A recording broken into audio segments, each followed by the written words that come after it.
Continuamos con la unidad 2, el sistema de costo total o absorbente para la contabilidad de gestión. Ahora, en esta presentación, pues vamos a revisar el análisis del costo en la contabilidad de gestión y rentabilidad de la empresa. El contenido se inicia con la evaluación del desempeño y toma de decisiones y finalizamos con los problemas comunes en la toma de decisiones a corto plazo. ¿Qué es la evaluación del desempeño para la toma de decisiones? Pues las medidas de desempeño son un componente central o principal de los sistemas de control de la administración.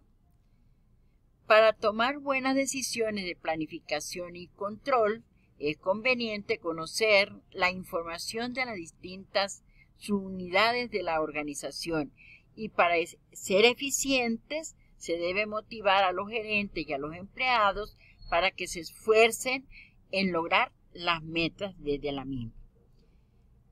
El control, la planificación y el control son funciones de la administración.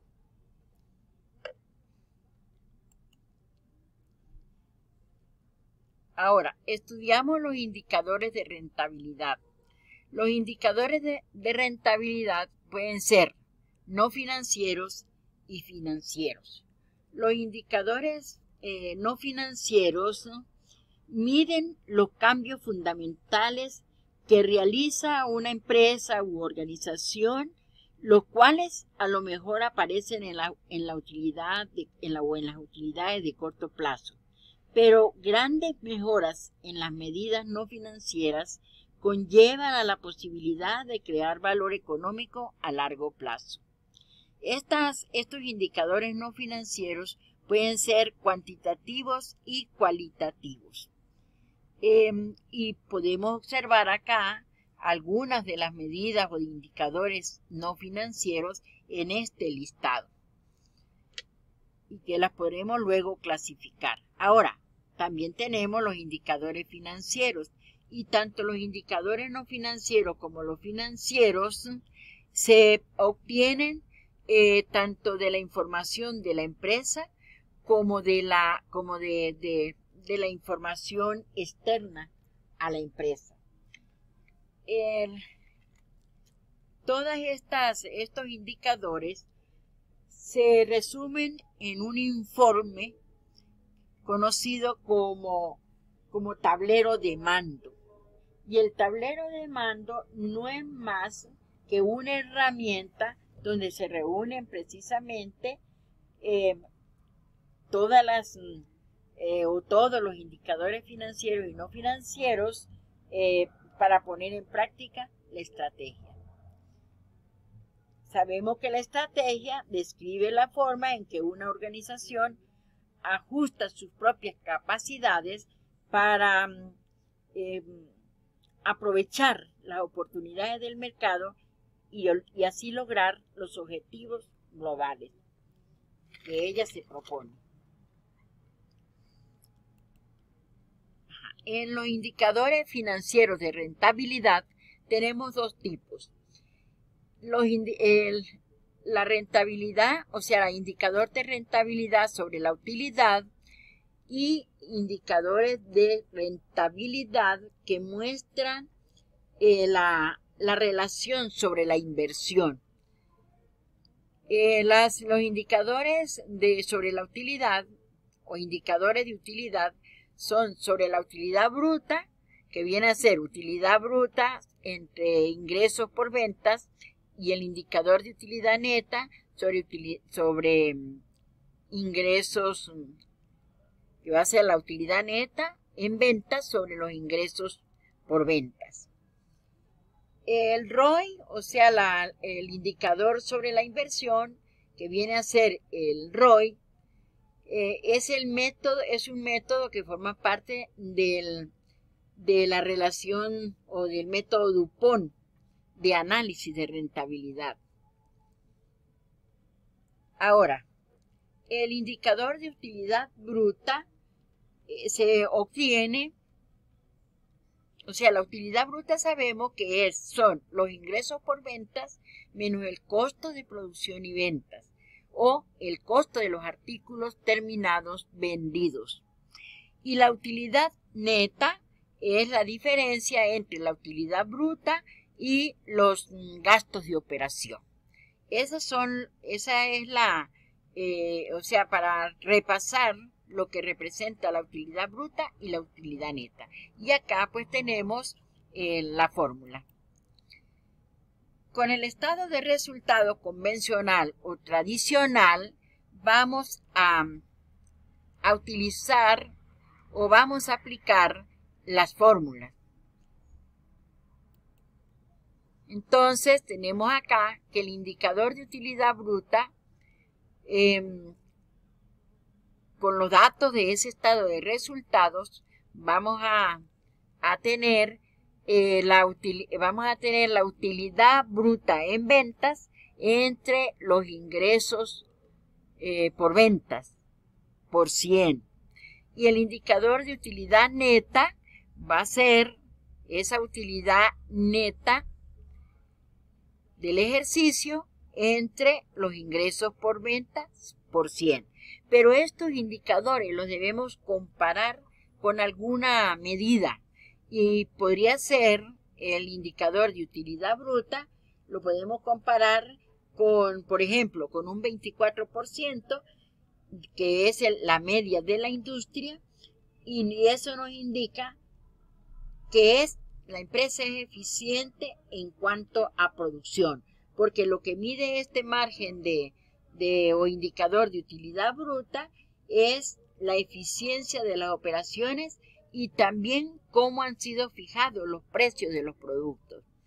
Si comparamos el indicador de utilidad neta con la utilidad media de la industria y podemos, por ejemplo, decir que la utilidad neta, el indicador de utilidad neta o el margen de utilidad neta de la industria es 8%, pues eso nos indica que esta empresa que nosotros tenemos, es más rentable que las demás empresas de su mismo ramo. Porque lo que mide es la eficiencia relativa de la empresa después de tomar en cuenta los gastos de operación. Ahora, el margen de seguridad. ¿Qué es el margen de seguridad? Bueno, el margen de seguridad es el porcentaje máximo en que las ventas esperadas pueden disminuir y aún generar una utilidad. La fórmula es ventas esperadas menos ventas en el punto de equilibrio sobre las ventas esperadas. Por lo tanto, si aplicamos la fórmula, las unidades por ventas esperadas son 8.000. Eso es un dato hipotético. Menos 5.000 unidades que se determinaron en el punto de equilibrio sobre las ventas esperadas, que son 8.000. Y el margen de seguridad es 0,38 o el 38%. Eso significa, ese 38% significa que en la medida en que las ventas reales no sean inferiores al 38% de lo que se esperaba, la empresa obtendrá una utilidad. Ahora, revisamos nuevamente el análisis de riesgo y utilidad, pero con la palanca de operación y el riesgo de operación. La palanca de operación es el incremento de utilidades, debido al empleo óptimo de los costos fijos provocado por determinada capacidad instalada. Sabemos muy bien que los costos fijos están íntimamente relacionados con la capacidad instalada, porque cuando hallamos las tasas de aplicación, pues vamos a utilizar los costos fijos sobre esa capacidad instalada. Si el margen de contribución excede los costos fijos, quiere decir que la empresa tiene un apalancamiento positivo de operación. Entonces, esto es importante. Si el margen de contribución es superior a los costos fijos, quiere decir que va a cubrir tales costos.